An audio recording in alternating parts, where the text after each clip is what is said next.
오늘 본문에서 하나님은 죄악된 그의 백성들을 치료하려고 하셨습니다.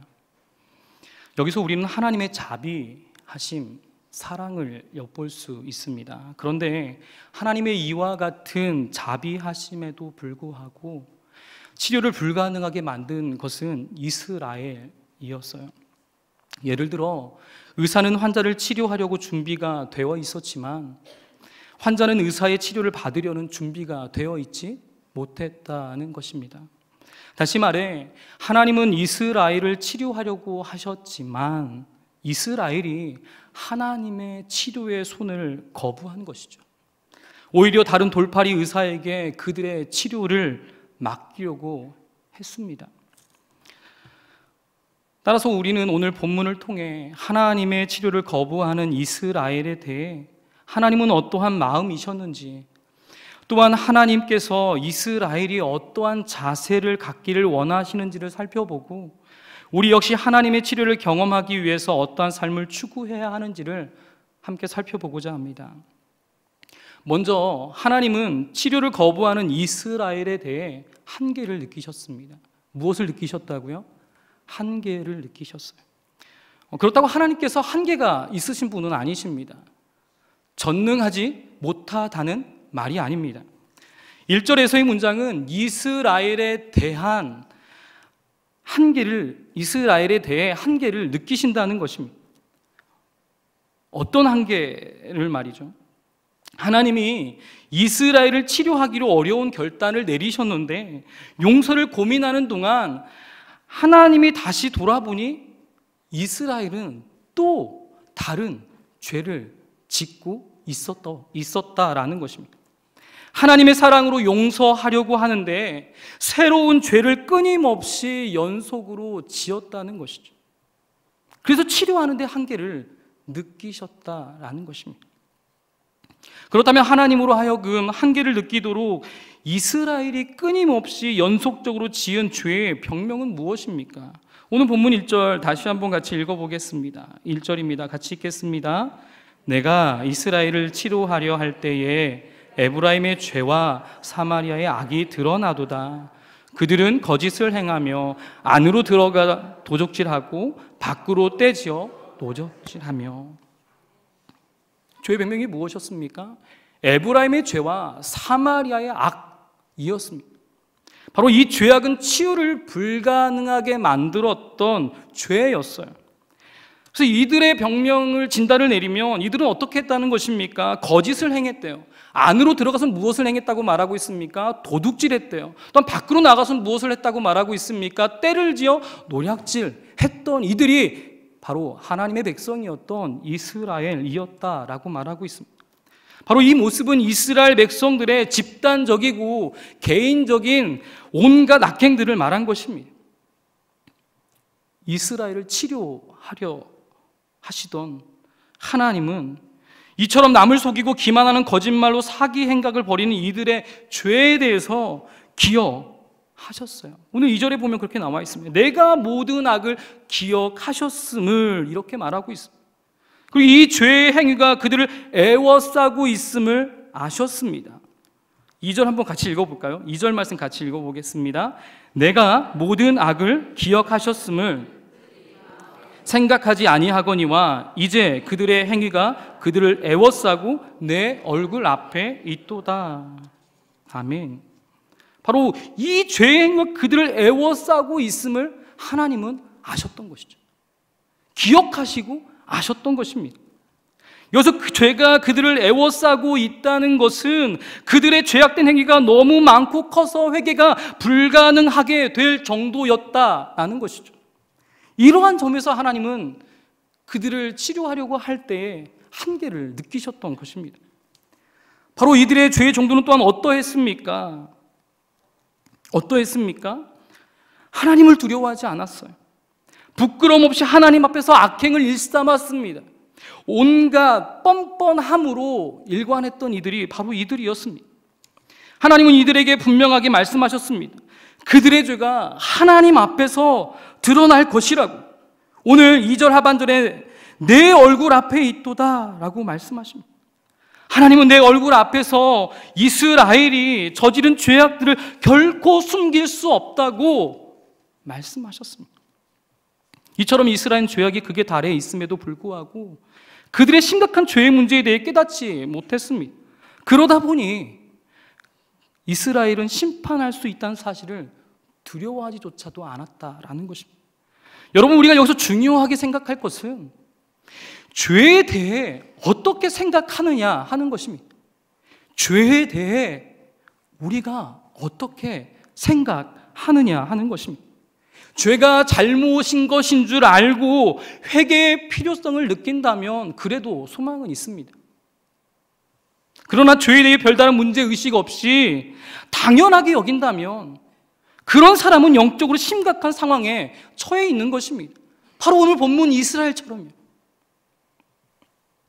왜냐하면 지은 죄로 인해 하나님을 두려워해야 할 바로 이스라엘이 전혀 하나님을 두려워하지 않기 때문이었던 것입니다. 이처럼 하나님을 두려워하지 않는 그들은 왕과 지도자들에게 아첨과 부도덕한 행위로 기쁘게 했습니다. 여러분, 왜 이들은 이토록 왕과 지도자를 기쁘게 하려고 했던 것입니까? 왜 기쁘게 하려고 했을까요? 이들이 기쁘게 하려고 했던 그 이유가 무엇인지 알기 위해서는 배경의 이해가 필요합니다. 일부 주석가들은 이 본문은 마지막 왕 호세아가 선왕 베가를 암살한 사건을 배경으로 기록하고 있다고 보았습니다. 그러나 이스라엘은 스가랴, 살룸, 부가이아 등 베가 외에도 암살을 당한 왕들이 많았어요. 그래서 한 가지 확실한 것은 이 본문이 살인과 독살로 연속되는 북왕국의 정치 풍토를 비방하고 있다는 것이죠. 그래서 5절에 보면 왕의 날이라고 표현하고 있는데, 이 왕의 날은 실제로 새로운 왕의 즉위의 날이라기보다는 새로운 왕을 탄생시키는 거사의 날입니다. 모든 것이 준비되면 반역자들은 왕과 지도자들을 위해 향연을 열고 왕과 지도자를 취했을 때 거사를 일으킨다는 것이죠. 이런 왕궁 안의 반역자들은 무엇과 같다고 말하고 있습니까? 달구어진 화덕과 같다고 말씀하고 있습니다. 바로 그들의 기다림은 화덕의 준비와 같이 밤새도록 잔잔한 불과 같다가 거사가 있는 새벽이 되면 절정이 활활 타오르는 것처럼 모든 것을 삼켜버릴 것처럼 기다린다는 것입니다. 이처럼 왕과 지도자들이 즐거움과 술에 취한 상태를 기다렸다가 반역자들은 달궈진 화덕처럼 죄로 가득 찬 모습으로 변한다는 것이죠. 밤새 그 열기를 가두고 있고 뜨거운 죄의 불길로 달궈진 화덕처럼 안에서 타오르다가 끝내는 재판장들을 삼킬 것이고 왕을 엎드러지게 한다는 것입니다. 본문이 말하는 것처럼 왕은 죽어나갈 것을 말씀하고 있어요. 그래서 기회만 주어지면 가차없이 왕을 살해했던 것이죠. 바로 이런 상황에서 살아남으려다 보니 아첨이 필요했던 것입니다. 왕과 지도자들 가운데 그들을 기쁘게 할 수밖에 없었던 것이죠. 그래서 속이고 속이는 가면들이 그들 가운데 필요했던 것입니다. 여러분, 하나님은 끊임없는 죄의 연속을 벌이고 있는 그들에게 한계를 느끼셨어요. 한계가 없으신 분이시지만 이젠 이스라엘의 죄에 대해 용서치 않으신다라는 것이죠. 종국의 그들의 멸망을 이야기하고 계신 것입니다. 사랑하는 성도 여러분, 우리는 어떠하십니까? 우리에 대해 하나님께서 한계를 느끼시는 부분은 없으십니까? 하나님이 그토록 참고 있는 그런 죄는 우리 가운데 없으십니까? 둘째, 치료를 거부하는 이스라엘은 하나님께 구하지 않았습니다. 그러나 하나님은 진심으로 부르짖기를 원하셨습니다. 본문이 말하는 문제는 그 어느 누구도 이 문제를 하나님께 가지고 호소하는 자가 없었다는 것입니다. 하나님이야말로 정말 그들의 왕이신데 말입니다. 완전히 하나님을 떠난 그들은 방탕과 야심으로 추하고 잔혹했어요. 하나님은 그러한 그들을 안타까워 하신 것이죠. 그들이 부르짖기를 원하셨습니다. 그렇지만 그들은 부르짖지 않았다라는 것입니다. 그래서 하나님은 이렇게 말씀하십니다. 7절 같이 한번 읽어보겠습니다. 7절 같이 읽겠습니다. 그들이 다 화덕같이 뜨거워져서 그 재판장들을 삼키며 그들의 왕들을 다 엎드러지게 하며 그들 중에는 내게 부르짖는 자가 하나도 없도다. 아멘. 지금 뭐라고 말씀합니까? 내게 부르짖는 자가 하나도 없다라고 말하고 있습니다. 왜 그렇습니까? 이스라엘 백성은 왜 찾지 않았습니까? 바로 이스라엘은 이미 몸과 마음이 누구와 분리되어 있었던 것입니까? 하나님과 분리되어 있었던 것입니다. 하나님과 멀어져 있었던 것이죠. 죄가 죄인지도 모르는 영적 마비의 상태 가운데 놓여 있었던 것입니다. 그래서 유일한 구원자이시고 생명의 주관자이신 하나님이 곁에 계심에도 불구하고 까맣게 잊고 있었던 것입니다. 그래서 구원해달라고 부르짖는 자가 하나도 없이 불구덩이 속으로 빠져들었던 것이죠. 이처럼 죄로 말미암아 추하고 잔혹한 이스라엘을 오늘 본문에서 또 다른 비유로 말씀하셨습니다. 첫 번째는 8절에 뒤집지 않은 전병과 같다고 했습니다. 11절에 어리석은 비둘기와 같다고 묘사했고요. 세 번째는 속이는 활과 같다고 표현했습니다. 우선 8절에 비유하고는 뒤집지 않는 전병과 같다는 것은 한 면만 타고 다른 면은 타지 않은 빵을 이야기합니다. 여러분, 화덕에 뜨거운 곳에 던져진 전병, 제가 이 전병을 다른 말로 써봤는데 부침개나 호떡 등이 어느 정도 익으면 어떻게 해야 됩니까? 뒤집어야 돼요. 바로 뒤집지 않으면 어떻게 됩니까? 타버리게 되죠. 먹을 수 없게 됩니다. 이처럼 이스라엘 백성들이 겉으로 보기에는 아무런 문제가 없는 것 같지만 실상 죄의 불에 타들어가는 이스라엘이 뒤집지 않은 전병과 같다는 것입니다. 그러면 어떻게 해야 하는 것입니까? 뒤집어야 하는 것이죠. 이 뒤집다는 표현을 어떻게 말할 수 있냐면 여호와께 향하여 전적으로 돌이킴이 필요하다는 것입니다. 여호와께 향하여 전적으로 돌이킴이 필요하다는 것입니다. 만약 우리가 그런 죄의 상태에 있다면 전적으로 여호와께 향하여 돌이켜야 한다는 것이죠. 그런데 이들은 이 말씀에도 불구하고 깨닫지 못했습니다. 이스라엘은 이방인들이 힘을 삼켰지만 알지 못했고 그들이 백발이 되었음에도 불구하고 어떠하다고 말하고 있습니까? 오늘 9절 말씀입니다. 오늘 9절 말씀 같이 읽어보겠습니다. 이방인들이 그의 힘을 삼켰으나 알지 못하고 백발이 무성할지라도 알지 못하는도다. 아멘. 영어 성경에 보니까 그 힘을 삼켰으나 알지 못하고 이 부분은 realize라고 써 있고요. 알지 못한 무성할지라도 알지 못한도다. 여기는 notice라고 써 있습니다. 그들이 깨닫지 못했고 주목하지 못했다라는 것입니다. 무엇을요? 하나님의 그 뜻을 주목하지 못했고 하나님의 말씀을 깨닫지 못했다라는 것입니다. 심지어는 10절에 이렇게 이야기하고 있습니다. 10절 같이 읽어보겠습니다. 10절입니다. 이스라엘의 교만은 그 얼굴에 드러났나니 그들이 모든 일을 당하여도 그들의 하나님 여호와께로 돌아오지 아니하며 구하지 아니하는도다. 아멘. 깨닫지 못하고 알지 못한 그들은 어떻게 됐다고 얘기합니까? 교만하여졌다라고 말하고 있습니다. 바로 그들은 이러한 모든 일을 당하고도 깨닫지 못했던 것입니다. 여러분, 이들은 민족의 위기를 깨닫지 못하고 여호와께 돌아가지 않았어요. 그래서 그 사실을 탄식했던 것입니다. 뭐라고 탄식했습니까? 그들의 하나님 여호와께 돌아오지 아니하며 구하지도 아니했다고 탄식했습니다.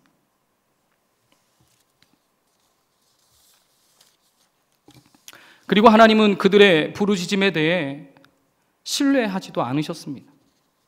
13절 한번 보겠습니다. 13절, 14절 같이 읽어보겠습니다. 13절, 14절 같이 읽겠습니다. 화 있을진저 그들이 나를 떠나 그릇 같음이니라. 패망할진저 그들이 내게 범죄하였음이니라. 내가 그들을 건져주려 하나 그들이 나를 거슬러 거짓을 말하고 성심으로 나를 부르짖지 아니하였으며 오직 침상에서 슬피 부르짖으며 곡식과 새 포도주로 말미암아 모이며 나를 거역하는도다. 아멘. 13절에 보면 나를 거슬러 거짓을 말하는 이들이 이스라엘이었어요. 14절에 보면 성심으로 하나님께 부르짖지 않았던 이들이 이스라엘이었습니다. 오직 침상에서 슬피 부르짖을 뿐이었던 이들이 이스라엘이었습니다. 곡식과 새 포도주로 말미암아 모였던 이들이 이스라엘이었습니다. 하나님을 마지막에는 거역했던 이들이 이스라엘이었다고 말하고 있습니다. 여러분, 그들의 부르짖음은 형식적이고 회개를 동반하지 않았습니다. 성심으로 부르짖지 않았던 것입니다. 그들은 형식적으로 하나님을 부르짖었던 것이죠. 회개하진 그들의 최종은 무엇이라고 말씀하셨습니까? 패망할 것이라고 말씀하셨어요. 오늘 본문 14절에서 아까 잠깐 읽었는데 곡식과 새 포도주로 모이며라는 구절이 있습니다. 여기서 모이며라는 해당하는 단어가 주는 의미가 두 가지가 있습니다. 어떤 학자들은 배다라는 의미로 쓰여졌다라는 거예요. 그래서 이것은 주로 몸에 상처를 내는 자해 행위로 연관될 때 쓰는 단어라고 합니다. 그래서 풍요로운 곡식과 새 포도주를 위하여 자기 새를 베는 것으로 이해했어요. 그러니까 바알을 숭배할 때 이렇게 자기의 몸을 베지 않습니까? 바로 그래서 풍요로운 어떤 그런 곡식들을 얻기 위한 어떤 그러한 종교적인 행위와 의식들을 했다라는 것이죠. 또 하나는 어떤 학자들은 단순히 모이는 것으로 해석하는 학자들이 있었다는 것입니다. 즉 그들의 모임의 목적이 반역하기 위해 또한 먹고 마시기 위해 등등으로 하는 해석이 있습니다. 그러나 여기서 본 구절의 해석은 본 배경을 생각해 볼 때 물질적인 것에 대한 탐욕으로 인해 백성들이 모여서 싸우는 모습이라는 것입니다. 이처럼 그들은 하나님을 찾기 위해서가 아니라 무엇하기 위해 모인 것입니까? 자신들의 배를 충족시키기 위해 몰려들었던 것이죠. 그래서 그들의 모임은 단지 먹을 것과 마실 것을 위한 것이었던 것입니다. 이처럼 이스라엘이 부르짖지 않은 이유는 바로 부르짖은 이유도 이 자신들의 안위를 위해 하나님을 이용하고 있는 것입니다. 부르짖음을 통한 회개로 나아가지 않았습니다. 하나님은 그들이 진심으로 회개하며 부르짖기를 원하셨지만 그들은 그렇게 하지 않았어요. 진심으로 부르짖었다면 하나님은 그들을 치료하셨을 것입니다. 사랑하는 성도 여러분, 오늘 우리의 부르짖음은 누구의 것입니까? 무엇을 위해 부르짖고 계십니까? 셋째, 이스라엘은 하나님만을 의지하지 않았습니다. 11절에 이스라엘은 민족의 위기를 깨닫지 못하고 하나님을 의지하지 않은 어리석은 비둘기 같다고 묘사합니다. 그게 11절이죠. 이스라엘이 지혜가 없어 갈팡질팡하고 있는 어리석인 비둘기에 묘사한 것입니다.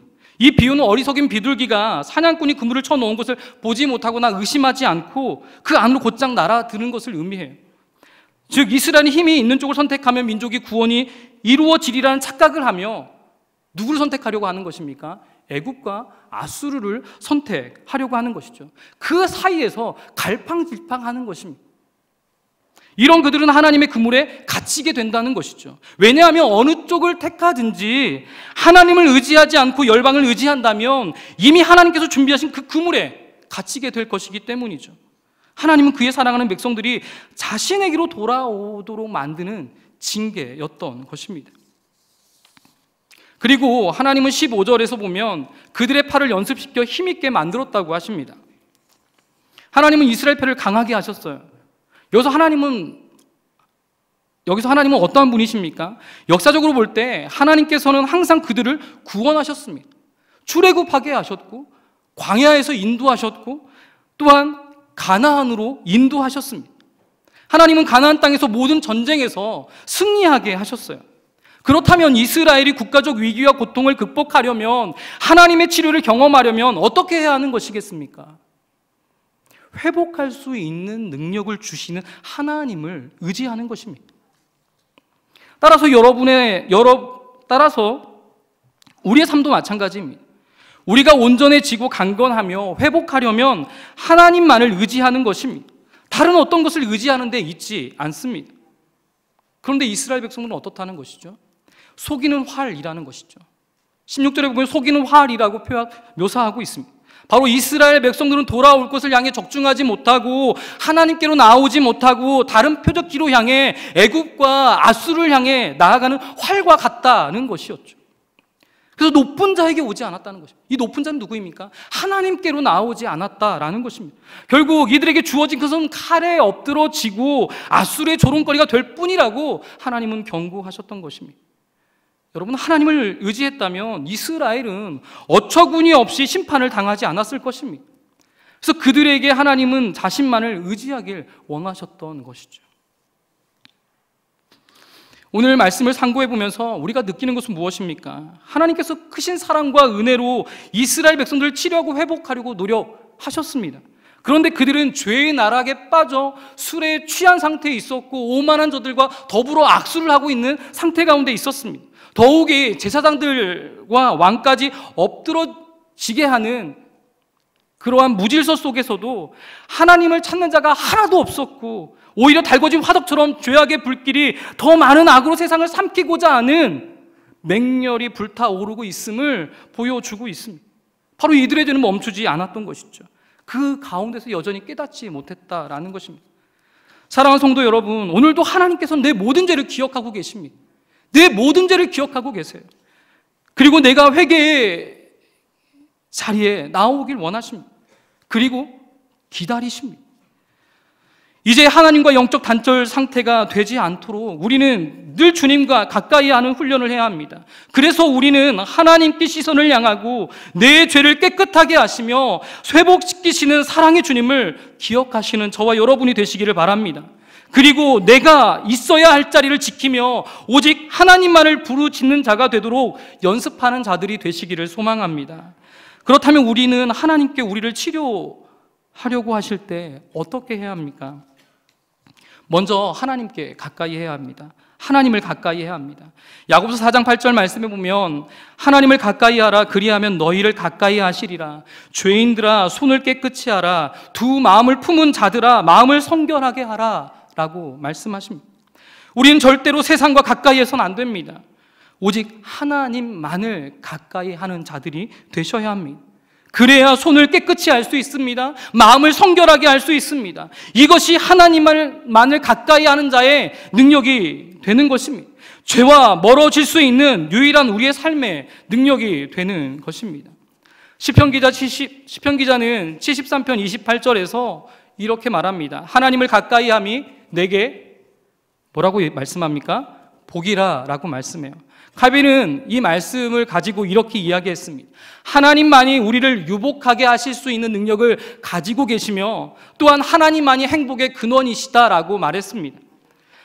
바로 하나님을 가까이 하는 것이 영원한 행복을 누릴 수 있는 비결입니다. 그래서 시편 기자는 1편 1절에 이렇게 말하죠. 복 있는 사람은 악인들의 꾀를 따르지 아니하며 죄인들의 길에 서지 아니하며 오만한 자의 자리에 앉지 아니하고 오직 여호와의 율법을 즐거워하여 그 율법을 주야로 묵상한도다 라고 고백합니다. 바로 우리가 하나님을 가까이 하는 방법은 주님이 주신 축복의 말씀, 은혜의 말씀을 늘 가까이 하는 것, 또한 그것이 하는 것입니다. 그래서 우리는 이 사실을 기억하고 하나님의 말씀을 가까이 함으로 하나님의 치료를 경험하시는 저와 여러분이 되시기를 바랍니다. 둘째, 영적으로 무뎌진 부분들이 없는지 체크해 보아야 합니다. 내가 예배, 주일 예배, 수요 예배, 구역 예배를 잘 드리고 있는지, 아니면 기도 생활, 개인 기도, 새벽 기도, 금요 기도를 잘 하고 있는지, 개인 영성 훈련, 큐티, 가정 예배를 잘 하고 있는지 확인해 보아야 합니다. 여러분은 잘 감당하고 계십니까? 이것은 자신의 시간을 하나님께 우선순위를 드린 자들만이 하실 수 있습니다. 저도 하긴 하지만 온전히 다 하기는 쉽지 않습니다. 그러나 다시 한번 우리는 오늘을 계기로 예배와 기도 생활, 또한 개인 영성 훈련을 빠짐없이 하려고 노력하는 자들이 되시기를 소망합니다. 또한 우리는 교회에서 봉사, 성가대원, 교사, 구역장, 식당 봉사, 주차 봉사, 찬양, 안내 등등 기쁨으로 하고 있는지, 불평으로 하고 있는지 우리 자신을 점검해 보아야 합니다. 여러분, 우리는 늘 주님 사랑 때문에 이 일을 감당하고 있습니다. 하나님 아버지의 사랑 때문에 봉사하고 계시죠? 네, 계실 줄로 믿습니다. 바로 이런 봉사는 나의 힘으로 하는 것이 아닙니다. 나의 능력으로 하는 것이 아닙니다. 오직 주의 영으로 말미암아 이 봉사를 감당하고 있는 것입니다. 따라서 우리는 이 사실을 기억하고 하나님의 치료를 온전히 경험하시는 저와 여러분이 되시기를 바랍니다. 사랑하는 성도 여러분, 오늘 우리는 불일 듯 일어나는 죄악으로 가득 찬 세상에 살고 있습니다.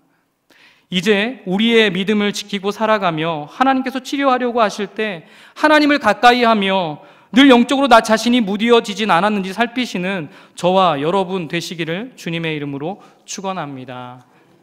말씀을 생각하시면서 기도하겠습니다. 주님, 우리가 이스라엘처럼 한계를 느끼도록 여전히 머물러 있는 교만하고 추악한 죄들을 오늘 회개합니다. 우리의 죄를 용서하여 주옵소서. 이제는 죄악으로 가득 찬 세상보다 하나님만을 의지하며 사는 주님의 자녀들이 되게 하시고 오직 주님만을 가까이 함으로 복이 있는 자들이 될 수 있도록 은혜를 주옵소서.